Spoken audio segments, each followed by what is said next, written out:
It's time to start your life the way it is meant to be. There's only one time when it will be too late, and you don't want to wait for that. This is Now or Never. The choice is yours. Your host is Karen Wright. Today, you're about to meet some amazing people. The stories are not always happy ones, but they define a healing process. Listen with an open mind and an open heart. Now, here is Karen Wright. Listeners, welcome in. It's April 13th, and today's show is about resilience in your work. I have two wonderful guests today, Paul Wheelwright and Robin Johnson. Paul Wheelwright is a fourth-generation business owner, and the others and is a coach of business organization and leaders, is Robin Johnson. Both people are amazing. Paul will share from his life in the lumber industry, as Robin shares about her wealth of experiences as an organizational well-being and resilience advisor. So Robin, thank you for being here with us today. I'm so glad to be here. Thank you for inviting me. This is awesome. Tell everyone where you're coming from. Where are you at today? I am in the Los Angeles area in La Crescenta, which is near Glendale, near Pasadena. So if you've ever watched the Rose Parade on New Year's Day, I'm about 10 minutes northwest of there. I love that. And have you been to the Rose Parade? Yeah, well, I've watched it every year. I watch it all faithfully on Channel 5. This last year, I actually bought live tickets to go see it. And it was just beyond fun. It was so fun that I'm going to go again next year. But it was great. Live, on TV, watch on TV is great, but live, you just can't beat it. Well, there's a whole energy thing about all that kind of stuff, right? That I thrive on that kind of stuff. And Paul Wheelwright, where are you from? I'm from Ogden, Utah. I say that with a little sarcasm because Paul's my neighbor. Yeah, snowy Ogden, Utah today. It is snowing today. We don't probably have, is it sunny in LA, Robin, where you're at? Yes, it's a little chilly. I think it might be down to 65, so I have to get out my parka. But it's a lovely weather here in LA. Oh, well, I'm so excited to have you both on the show. And thank you for taking the time and being here with us. Listeners, as we begin today's show, I invite all of us to do our meditation. And cross your legs and fold your hands. Just get into a good seated position, closing your eyes. As you do so, I invite you to take a deep breath in through your nose and out through your mouth.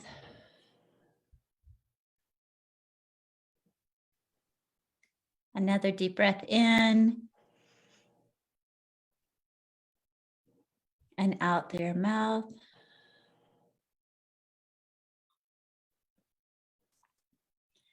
And now bringing your hands up around your shoulders, giving yourself a big hug. You deserve a hug today. It's Wednesday. And repeating this affirmation, I am worthy of my love. Repeat it 3 times. I am worthy, of my love. I am worthy of my love. I am worthy of my love. Take another deep breath in and releasing. Allowing that breath to hit all the way down into your feet, to your toes, releasing all the way out. And then tapping 3 times on your chest, repeating the word accept. Accept, accept, accept.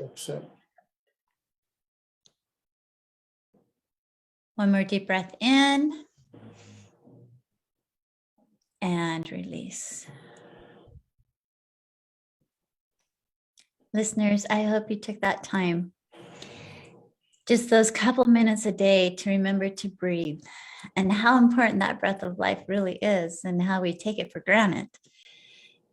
And I'm grateful for my guests for joining me doing that today. As we start in, I always love our affirmations. Affirmations are a huge part of my well-being, my my mindfulness, something I have turned to because of places I've been, experiences I've had, loss and trauma throughout my life. And at the end of the day, our mind is always going, and we're constantly thinking what we're speaking to ourselves.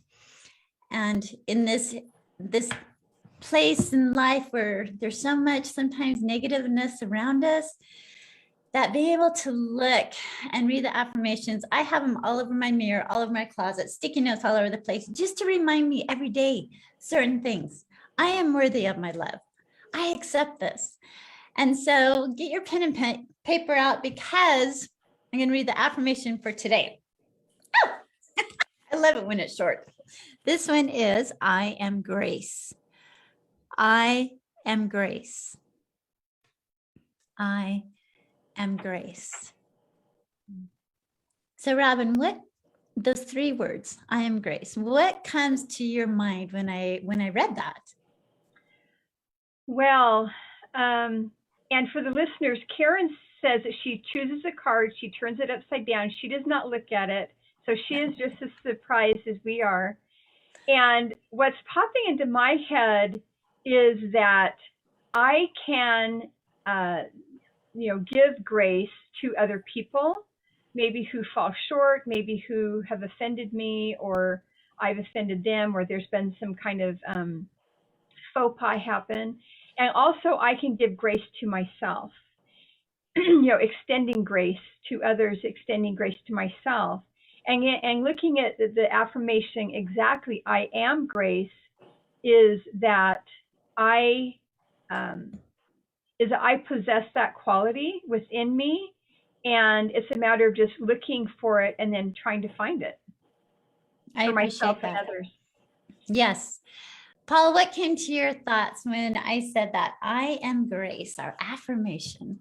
Well, I know this is a very serious show, but the first thing popped into my head was Christmas Vacation. So sorry about that. Don't be, no, don't be sorry. This is not around the table, and they wanted her to say grace. So, anyways, that was the first thing that popped into my mind. I'm sorry about that. But I think that it's very important to be able to forgive people, and it's really therapy for yourself to forgive people. I always think of bad thoughts, and I think of going through the airport carrying heavy luggage, and to not be able to forgive people. You just carry around, you fill in your shoulders.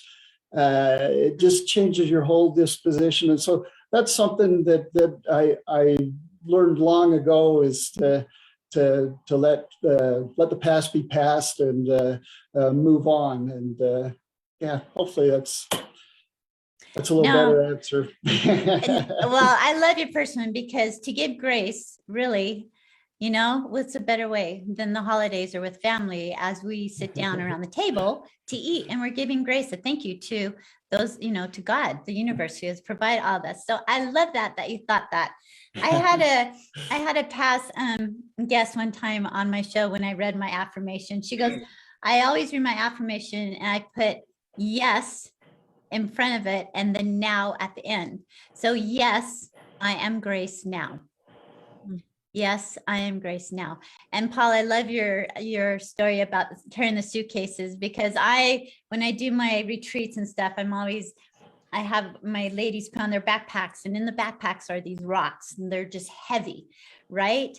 And it's the past, it's labels or whatever thoughts or things that have hurt us in the past that we carry around. And at the end of the day, we're not hurting anyone but ourselves. And so I appreciate you mentioning that let go. Last week's affirmation was, I release my old stories. And you hit it right on the head. We release our old stories so we can become grace. I am grace now. So thank you both. Listeners, write that affirmation. Yes, I am grace now. And really apply it to your life this week. And always, always, always email me at Karen@shinenowornever.com. Tell me what you thought about this affirmation and how you applied it to your life. As we begin our show today, I want to introduce Robin Johnson. She is a resilience and a well-being advisor. She is passionate about teaching organizations to become more humane, ethical, and resilient. She enables individuals to thrive by building resilience and by discovering and developing personal character strengths. Robin, as I go through your bio, I'm like blown away. I would love you, in your own words, to tell me what inspired you to go, first of all, this direction in the humane, ethical, and resilience path. Well, interestingly enough, my first major when I was in college, not just years ago, but decades ago, was broadcast journalism. And by the time I got to the middle of my junior year, I realized this is just negativity everywhere. And, because the bad news is what makes news. Mm-hmm. I talked with my advisor and I said, I am just really not a negative person, or at least I don't like all this negativity. And he said, well, there are people who've created a niche in broadcasting or in journalism that focuses on the good. But you're right, it is kind of negative. And so the middle of my junior year, I switched majors to a brand new major at the time called Human Resource Development, where we learned about, building humans, building relationships in businesses. And then I went on and got my MBA with an emphasis in organizational behavior, where we really looked at the human side of enterprise and how does the human side of enterprise impact the bottom line? How does it impact the procedures and the processes within an organization?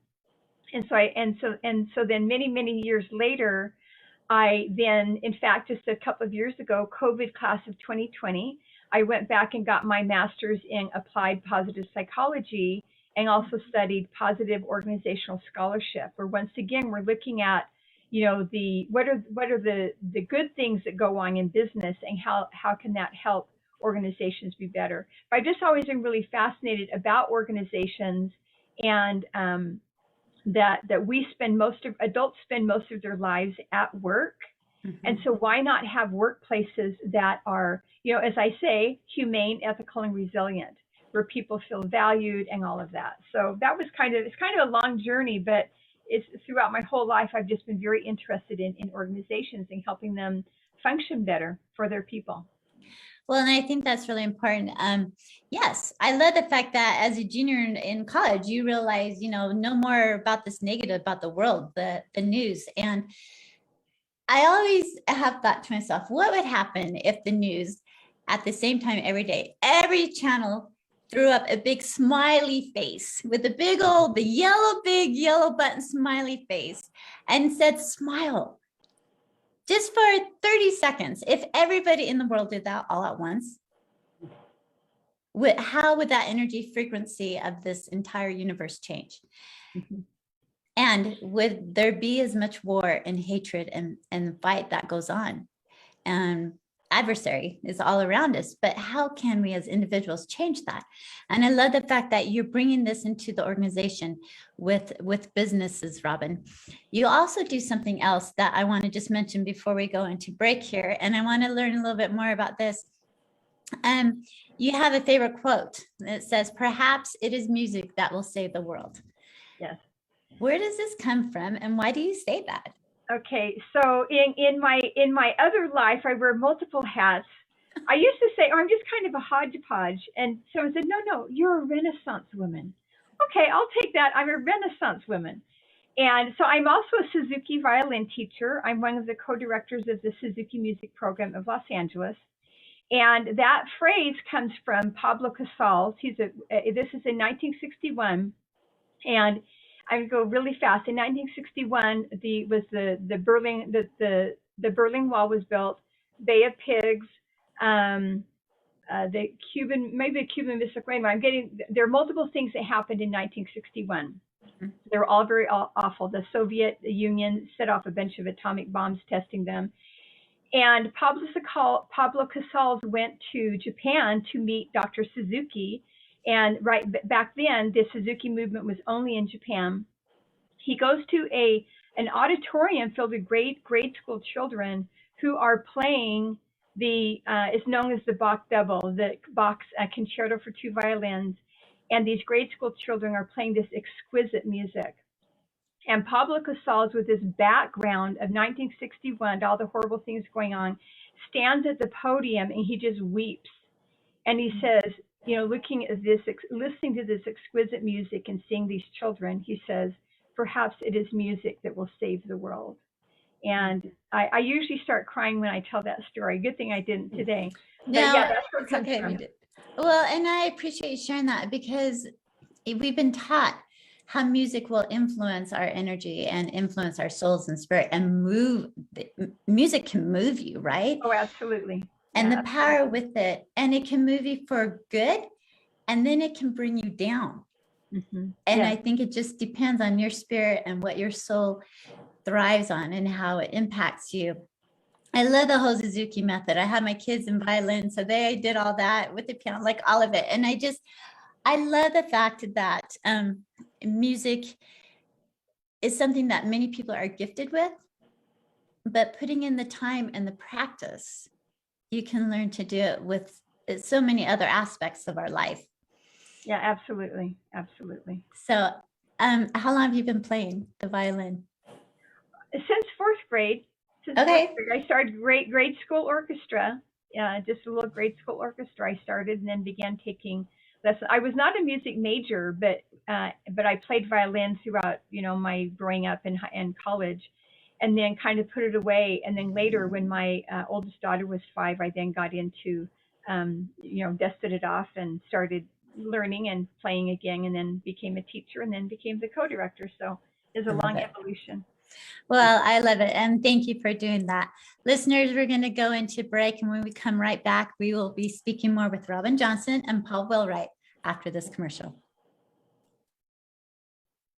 All right, great job. We're all clear. Okay. Nice, Robin. Thank you for sharing with us. Well, thank you. Good questions. Rob, I'm sorry, Robin, the other morning, I kind of tuned out the news and I sit and flipped through the real videos. And the other morning, there was a little boy, I think he was 6 years old in Russia, that sat down and played the piano in concert. I don't know if you've seen that, but it was amazing. And you look at everything that's going on over there, and here it was just a beautiful scene of this little boy. Like I said, it was amazing. He was 6 and he was playing stuff that, he was a concert pianist at 6 years old. He was a little Russian boy. But anyways, yeah, I agree. Music would solve a lot of things. Yeah, absolutely. Absolutely. Yeah. The music along with our smiley face, the world would be like starting to heal. Yeah. Well, it's interesting because when you smile, it I'm forgetting all the science behind it, but when you smile, it releases endorphins or chemically changes your body just by smiling. It does. I always tell people I'm all about, being of service to other people. And it's not always about materialistic. It's not always about the money. It's about the smiles, or it's about saying hi. And I read some book, or I can't remember where I heard this, but the homeless people, the ones on the, they're always being shunned, like, the attitude of human. And I have decided that every time I see one, I stop and make eye contact with them and wave and smile, because they're a human being. They are being right now, right at that moment. And just that respect for each other, no matter where our levels of life, is just giving that respect to other people and that smile. And most of the time they're like, they'll wave and smile back because they just were, someone saw them as an individual. Exactly. All right, we are just about to come back. Okay, thank you.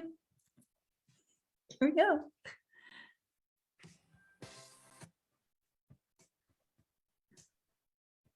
You are listening to Now or Never. The choice is yours. To connect with the program today, please call us at 1-888-346-9141.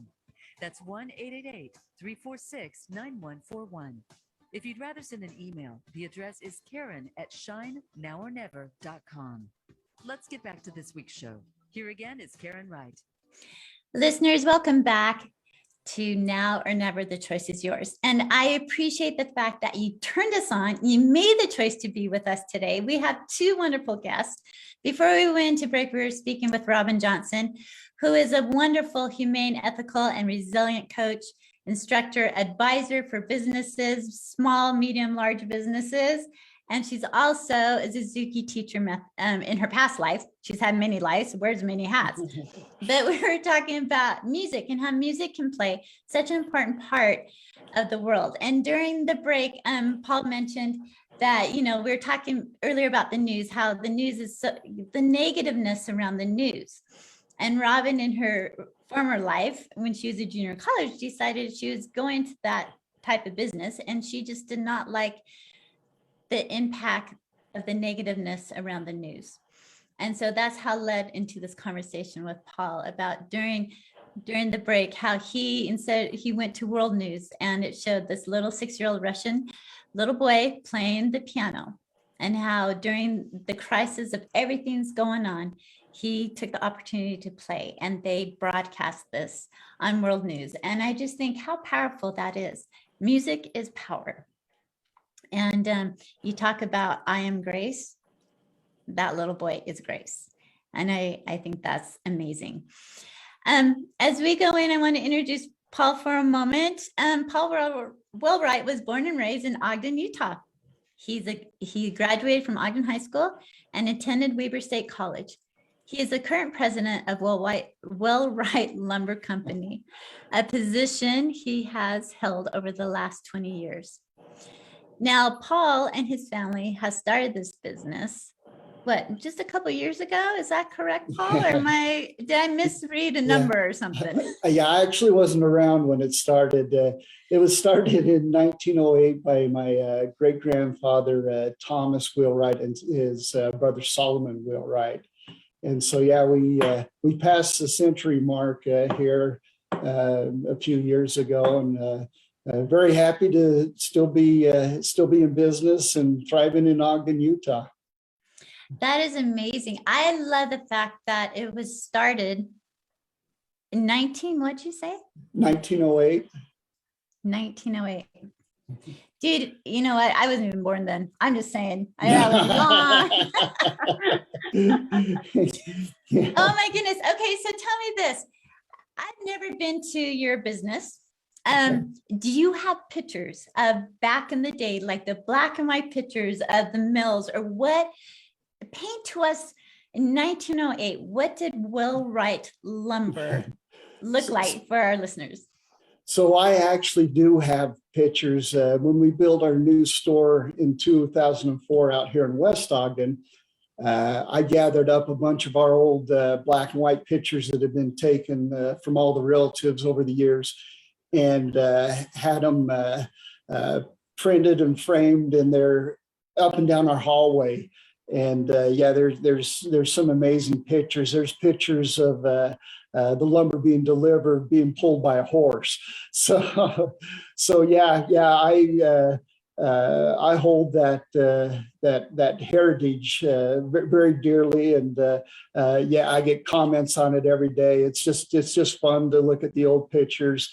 Like I said, back when they started, they weren't delivering by trucks. They were delivering by horse. They had a sawmill at our old site that was right kind of in the middle of Ogden. And they would drag the logs down from actually up above Ogden and up in Monte Cristo. They bring the logs down and mill them at that site. At some point, they decided to start bringing the finished product in rather than milling it, and that's what we've done ever since. And Monte Cristo, I mean, that's not just like a hop, skip, and a jump. That's like a hop, hop, skip, skip, jump, jump, and another hop, hop. It's like what, 40 miles up the canyon? Yeah, they were tough guys. That you look at my great-great-grandfather, Matthew Wheelwright, came across as a pioneer, and I've had a chance to read some of the stories about them, and it's amazing the way they were able to make things work and thrive, and the challenges that they face. But yeah, they were definitely tough guys. I look up on the mountain, and I think dragging logs down the face of our mountain up above here, that would be quite a chore. But anyways, yeah, they well, and also looking at the old pictures up Ogden Canyon, if anybody can look up those old pictures, that was just a little tiny, skinny, rickety road, and I can't imagine them hauling logs down by horse and wagon. But yeah. So, anyways, when you're out, you need to come by and see the pictures. They're amazing. I would love to. It's amazing. Like, can I just say, I'm so grateful I live in this time frame of life. I don't think there's any way I could have been a pioneer or a cowgirl or something, because I'm just like going, I think about just their life was all about survival, food, and water. Yeah. They simplify it, and maybe they look at us thinking, oh my gosh, I'd hate to live back in the 2000s with all these people and everything that they have to go through too, but it's all in comparison, I'm sure. Yeah. So Paul, my question to you, because this is a family-owned company, was this something as a young boy you wanted to do, or did you have other hopes or desires of your own? You know what, as a young boy, we grew up just a block away from the lumberyard. So as a young boy, I was down there constantly.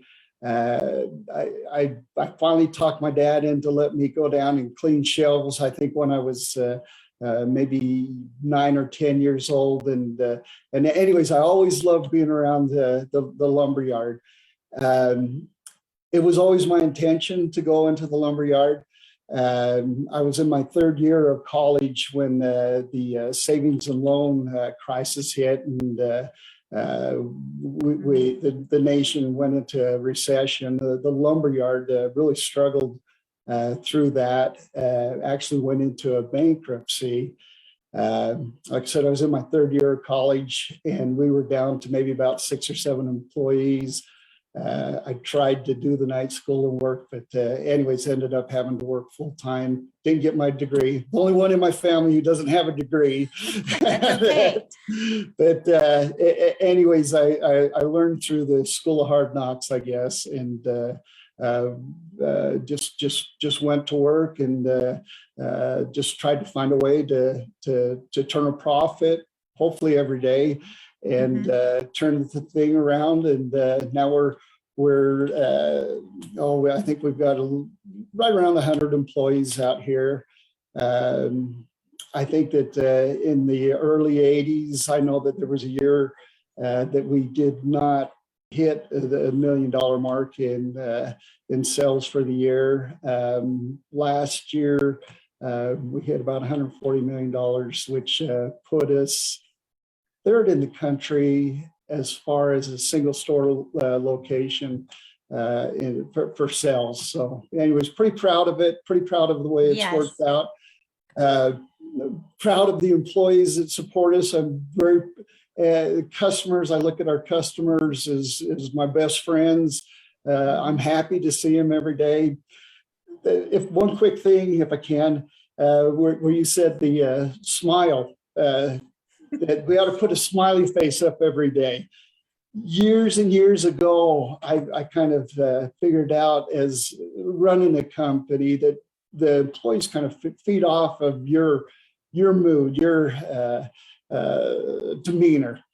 And if I walk around all day long with a smile on my face, if anybody asks you, people ask me, how are you doing? And I always tell them, another great day at the lumberyard. And anyways, everybody picks up on that, and just real pleased with the way things have worked out. And I appreciate you saying that, because it's so true. And I'm sure, Robin, in your business with working with manufacturers, companies, things like that, the employees are always looking at those in charge. And if those in charge are scowling and not happy and always upset, that energy, I'm sure, rubs off on everybody else.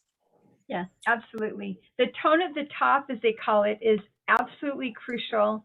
And in fact, in another side of my life, I work in fraud prevention. So I wear multiple hats. So I've worked in fraud prevention for over 20 years. And in one of the red flags of embezzlement is the tone at the top. So are the top leaders kind of cutting corners? Are they kind of winking, at, regulations? And that tone at the top is a red flag for fraud. And so, and conversely, the tone at the top can predict and can influence how successful an organization is and how they're able to weather storms. Every company is going to have to weather a storm or multiple storms, and how they weather it. And, if they get knocked down, do they get back up? How long does it take them to get back up? All of that is really determined at the throughout, but especially at the top. I would agree with that. And I love the fact that you're saying that, because what Paul just shared with us is that third year in college, that was the early 80s, and all hell broke loose. Everyone lost everything, right?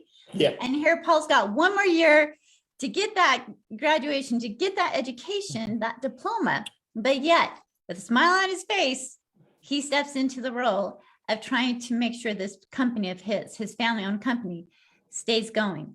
And I appreciate you, Robin, noticing that and bring that up. Tone of the top.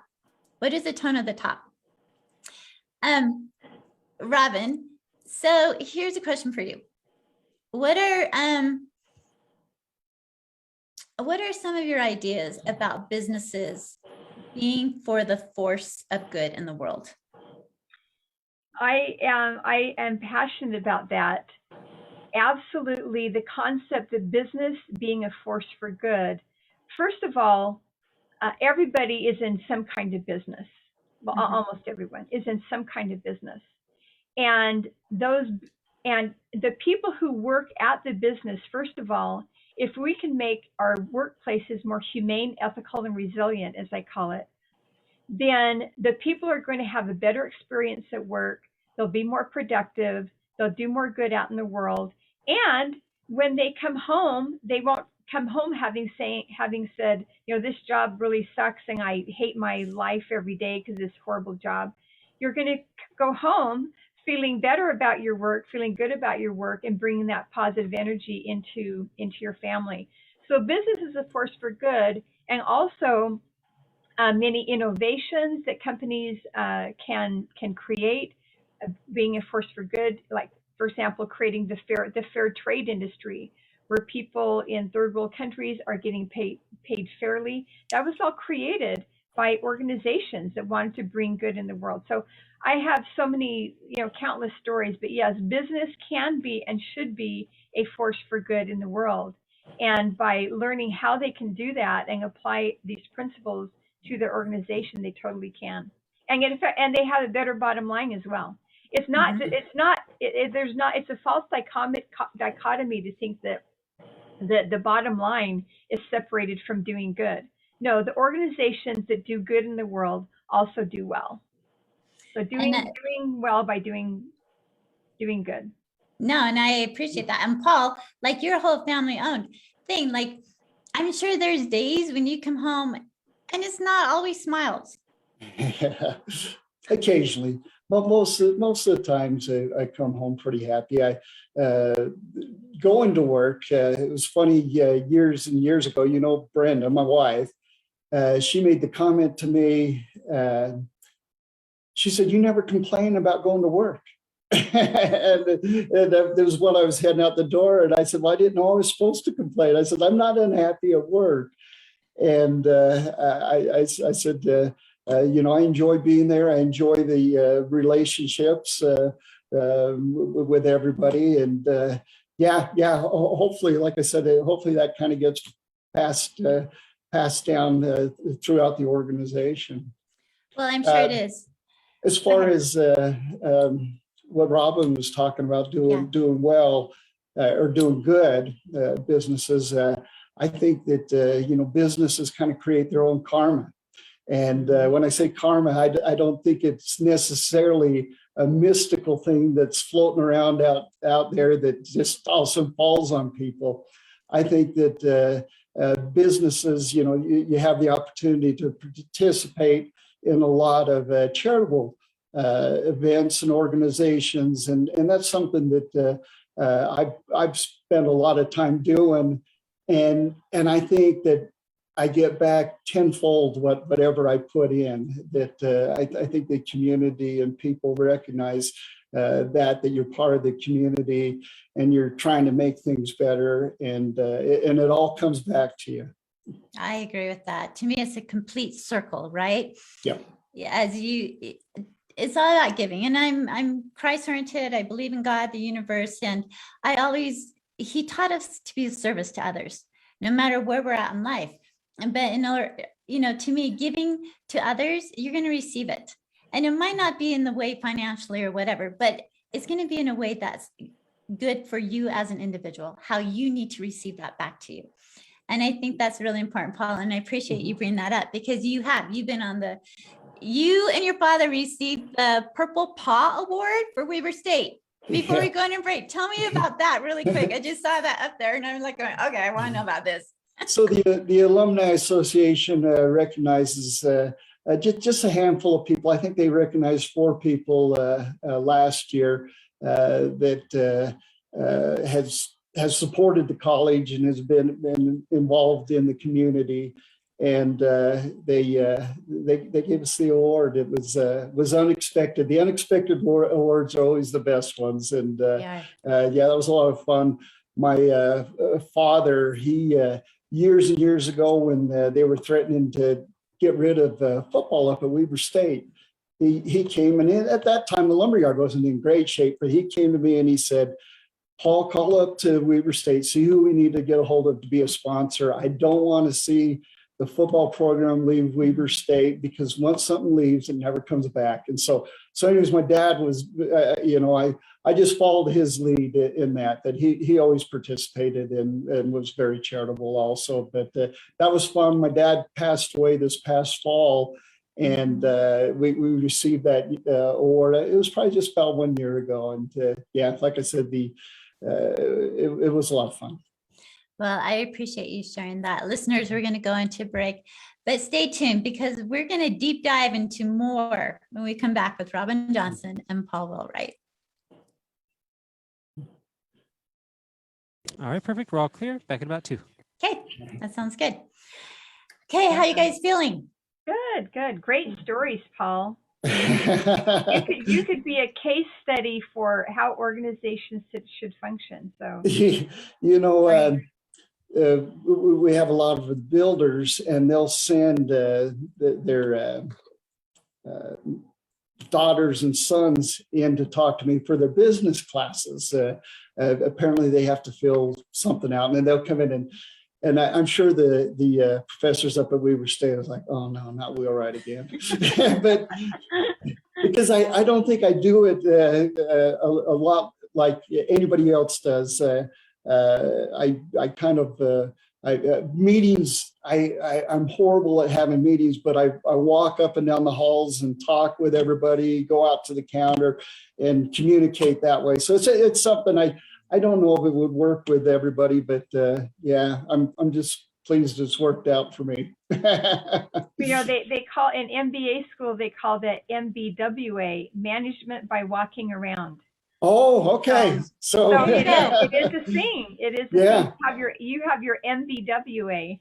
Yeah, that's which is probably more effective than an MBA. Yeah, for our size, it's where we're up over 100 employees now. It's been tougher. But the managers and all of them, I try to meet with, and then I try to talk with the rest of the employees also. There's Karen, I think you mentioned something. Gosh, I'm trying to think about it. I think that when I was younger, and some of the business leaders in our area, that if they even said hello to me, I thought it was a big deal.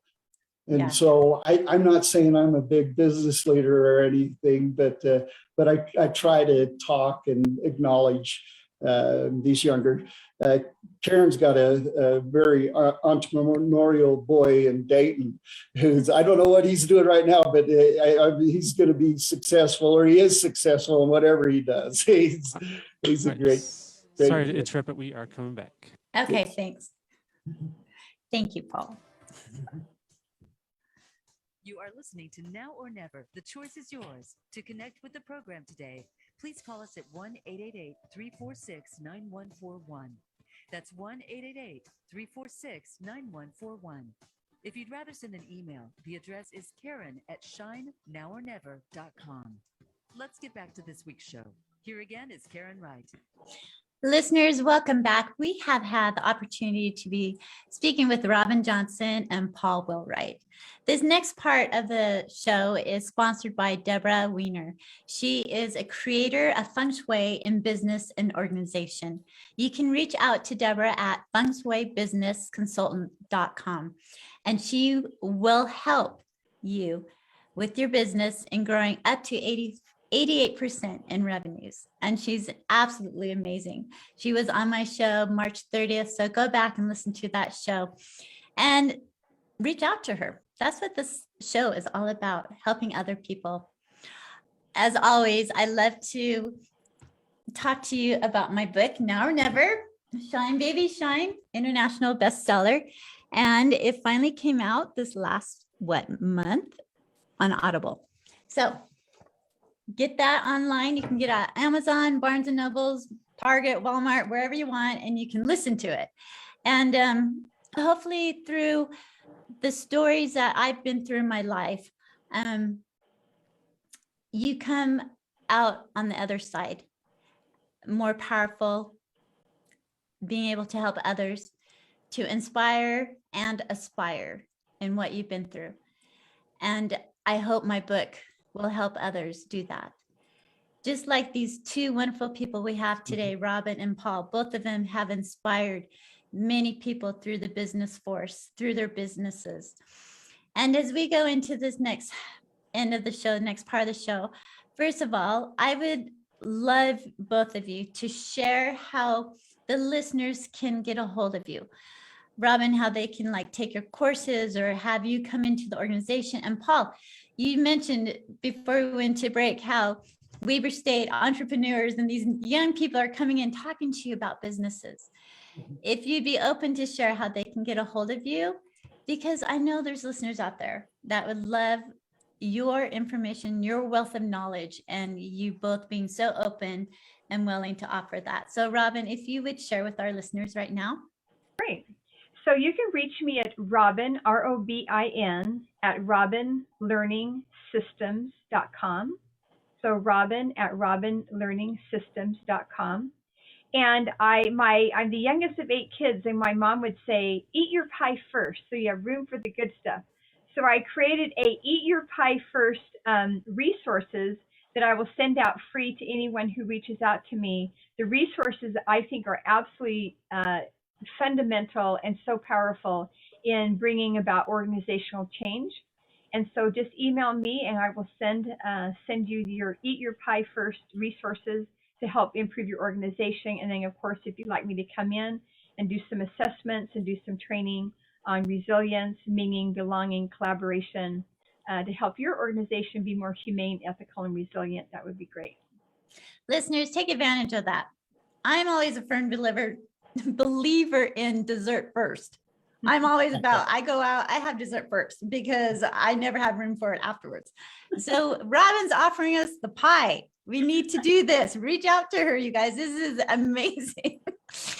Okay, and Paul, how can people get a hold of you? Probably the best way is by email. It's Paul, Paul, at WLCutah.com. We also have a website, wheelwrightlumber.com, that you can go into, and there's a link in there to me also. The phone, you can always call phone, but the emails always gets answered. The phone I'm sorry to say, that doesn't always get answered because I might be with somebody else. But yeah, email's great. Hey, I invite listeners, reach out to them. That's why they're here. That's why all my guests are here, is to help other people, to help you with your questions, concerns, whatever you have. As always, you can reach me at Karen@shinenowornever.com. I'm also really excited to shout out something I am doing. It's a newsletter that is being put out twice a month, and it's called Women in the Now. And is to enhance the women, bringing women together, even in a more powerful stage, and understanding that we each are diamonds and gems in our unique, raw, authentic way. And instead of comparing to others, it's not about that. It's about joining together and becoming empowered together as people, as humans, as women in this journey. And Paul, I would love to add you to my email list too. I'm not saying it's just for women, but I'm just saying, I think there's a protocol here where women sometimes we need to work together instead of hurting each other. And so this is what this whole community is about right now. So I'm very excited about this coming up. I have a question for both of you. So the month of April, my theme for the show is spring into action.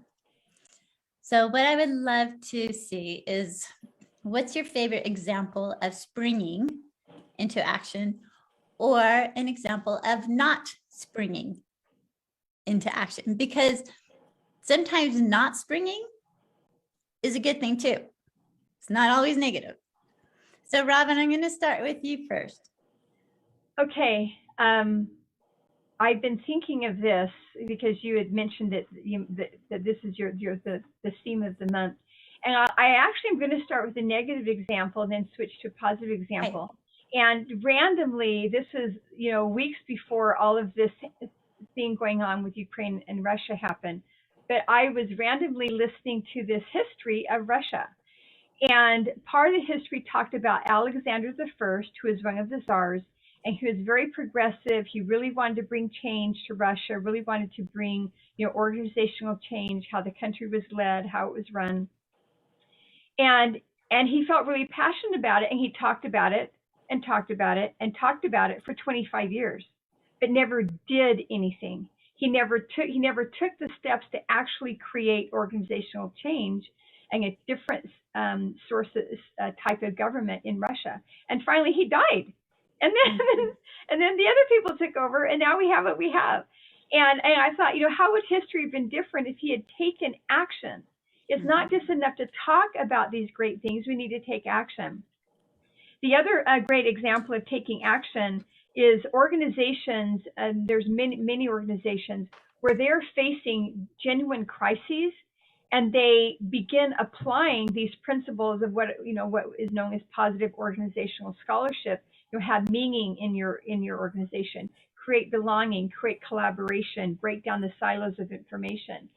And by taking action, they're able to totally turn their companies around to not just have success, but to have extraordinary success. And some of these are in these Eat Your Pie First resources examples, but they are powerful, and they are people who take action, who don't just talk about things, but take action. So I love that. I love that that theme of the month that you've chosen. Oh, I appreciate you sharing that so much. It's interesting. I've been known to say, I just jump in. I just jump into the water. I don't know, like writing my book and doing this right. Like I'm just jumping in, and then I'm like, whoosh, okay, now I'm going to learn how to swim. What does it look like, And I was listening to a podcast this morning, and he said, take off your floaties and jump in the deep end. And once you jump in, people will come and teach you how to swim. And how powerful that is. That springing into action sometimes is when you're not taking the action, you keep your floaters on. It can be a world devastating event that happens. So thank you for sharing. Paul, what about you? When I say spring into action or not spring into action, what comes to your Spring mind? into action, yeah. This actually applies to the lumber business pretty good. That all day long, we're kind of reacting to our market, whether it's prices or availability. And we generally have to make some pretty quick decisions for some very large purchases. And so we're constantly springing into action. To hesitate, to not be proactive. My whole goal is to keep the customer happy. I always said, put the customers before profit, because the customers are happy and they're taken care of, the profit will come later on. And that seems to have been the case. But like I said, just being proactive, being able to identify what the current conditions are, and then acting accordingly. And like you said, sometimes it's better to do nothing. Lately, the lumber market has been falling. The prices have been coming down. They're still terribly, terribly high, but they've been coming down. And a couple of weeks ago, I thought, I'm sitting on my hands. I'm not going to buy the lumber. I'm going to keep enough on hand, but I'm not going to. So I didn't do anything during that time. And so, sometimes it's good to do nothing. And it's so true with me in the real estate business and helping my buyers trying to find a home, or if they build, like, it's a crazy market right now.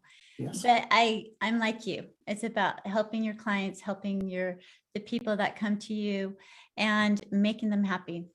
And when they're happy, everyone's happy. When Mama Bear's happy, everyone's happy. That's right. As we come to the end of the show, I would invite each of you just to give one word of advice to my listeners, something that they can take away.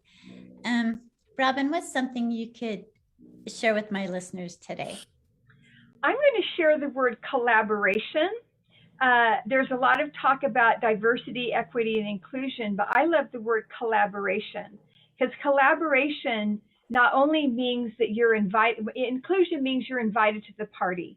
Collaboration means you're invited to the party and you get to help plan the party and you get to help execute the party. And that the collaboration implies I can give something to you, you can give something to me. And by creating the environment in which we can collaborate within our organizations, between and within and between organizations, there's a lot of power in there. I love that word. Listeners, write that down. Collaboration. We're all in this party together. We can all help and celebrate together and help each other out. And it's like what Paul said earlier, giving back. Collaboration, you're giving back to other people as you do this. So thank you so much, Robin, for sharing that with the listeners. Paul, what about you? You know what? I think just being happy and thankful for what we have. Like you mentioned, we live in such a great country. We live in a great state and a great town. And, I look at all the things that happen around the world, and we've been fairly insulated to a lot of it. But I think that a lot of times too much time is spent on the negatives and worrying about things that we don't have any control over. We need to just look at what we have. We have so much compared to the rest of the world, and I think it's just important to be happy, enjoy life, and be thankful and thank the people that help you out. I appreciate that. When you say be happy, that reminds me of that song, Don't Worry, Be Happy. Yep. We're all in our beach or flip-flops and our big old beards, whatever. But both of you, thank you so much. Listeners, remember to breathe. Our affirmation for this week is, yes, I am grace now. Think about that. I am grace, and how you can apply that to your week as we move forward. The breath is a gift of life. Choose now and live. Remember, this world is not for sissies. We are each here to experience our own story as we each walk our personal journeys. Have an amazing day, and thank you for choosing to be here now. Until next week, sending you all love and light. All right, terrific. All clear. Good show. Okay, I'm going to thanks, jump Matt. off right away, but you all have a Okay. great rest of your day. All right, thank you. Great. Thank you. Thank you Mhm. so Bye-bye. much. Bye. So well run. Really well Thank run. you. Thank you so much, both of you, for being with me today. It was great. I loved it. Yes. Was it turned out great. It's very free flowing, and just things seem to really flow in and out of each other so beautifully. And I loved all your stories, Paul. Just what a great organization, and given who you are and what you are, no wonder your company has survived for over a century. Well, thank you very much, Robin. It was very special meeting you and listening to your insights. And Karen, I mean, we know all about Karen. She's an amazing person. And when all of a sudden I heard she's writing a book, I was like, wow, she's writing a book. And I know the whole neighborhood. It sounds like everybody's reading it. It's a bestseller. I hope so. That's amazing. I don't know how you could write something. I have a hard time writing a letter. So that's a real talent, and you definitely have it. Well, I'm excited to go by your store, and because I come into Salt Lake every now and then, go up to Ogden and see all those pictures you have on your wall. That just looks so fascinating. Oh, and the absolutely. Fact that they're sharing that history. That's so important that your organization, even the new people there, have a sense of history and a sense of why are we here. That is really powerful. Yeah, it's fun. I love the old pictures. It was funny, years ago we were in, I think it was Applebee's. They had just opened up, and we went into Applebee's, and they had all these pictures, and they were all local pictures. And told my wife, I said, we ought to bring one in for the lumberyard. And I turned around, and there was one already there. They had one. It was just, I couldn't have timed it better. That it was right by the entrance. And I turned around, I was like, my gosh, there it is. So that's what we call that good karma stuff. Yes. It's all about the good. And I wanted to say something else, but I didn't do this during the show, is that, Paul, I truly appreciate both you and Brenda with the YCC, your donations. I'm on a committee for the battered women's shelter, Robin, and the Wheelwrights have always stepped up. They're always giving back to the communities, and kudos for you doing that. And I love the fact that you're able to share like that. I mean, I think I want to be that person. I want to be able to do that. I do it in other ways. It's not always about writing the check, but it's helping other people with things. So there's so many forms of aspects with that. But truly, I always say that writing the check's the easy part. It's the people that are doing all the work, organizing these events and everything that's hard. I always say writing the check, that's the easy part. Well, but it's that circle, right? It's that circle. It continues, and because you're successful, you're able to give back, and you're helping so many people. And I'm sure, Robin, in your facility and what you've done, you've seen other businesses do this, and I'm sure you've done this to where you're just helping out with what you're passionate about. So absolutely. In fact, I wrote down, companies create their own karma. I'm going to add that into one of my presentations. I love that. Oh, yep. Yeah. Nope, I believe it. Yeah, and Paul's going to write down MBWA. Yes. Yeah. I wonder if I could get a diploma printed somewhere with that.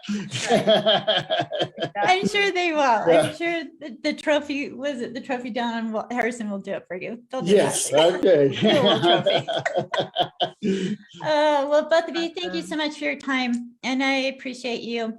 And if you have any ideas of listeners, or not listeners, but guests that you think would want to be on my show, I'm booking out into June right now. And then I think come summertime, I'm going to do like a monthly podcast instead of a weekly one, just for time and things like that. But I'm always here for you guys. So great. Yeah. I have some classmates who I think would be great to be on your show. Oh yeah. Email them, like do a group email and send them over to me so I can reach out to them, because I would love that.